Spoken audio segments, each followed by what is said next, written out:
ඉන්දක පෞද්ගලික දවසවල අර මහින්ද රාජපක්ෂව ගෙයින් එළියට දැම්මනේ. කමන්නේ රජයක් විදිහට තීරණ ගත්තා නම් ඕනම කෙනෙක්ට ඒක පොදුයි ප්‍රශ්නයක් නැහැ. මම ඉස්කෝලේ ගියේ මේ රටේ යුද්ධේ බරපතලම කාලේ මං කොළඹට උදේ ඉස්කෝලේ යද්දි පිමානේ අම්මා තාත්තගේ කකුල් අල්ලලා වැඳලා මම හිතනවා ආයි හවසට අම්මා දකින්න වෙයිද දන්නේ නැහැ. ඉක්නවද කලේ කියලා අහන උන්ට බුදුහාමුදුරන්ගේ ධර්මයේ හරි ලස්සන උත්තරයක් දෙනවා. මොකද?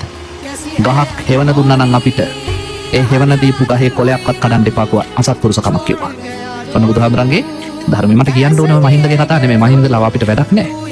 හැබැයි මහින්ද ගැන අද එහෙම කතා කරනු මහින්ද මොනවද කරේ? යුද්ධෙ දින්නම් කියලා ඔයා කාට මරණකම් කරන්න ඕනද කියලා අහනොම්ම හෙට ඔබෙන් අහනවා. හරි හරි තොපි අපිව වැදුවා තමයි. එහෙමයි කියලා මරණකම් තොපිට කන්න දෙන්න ඕනද අපි?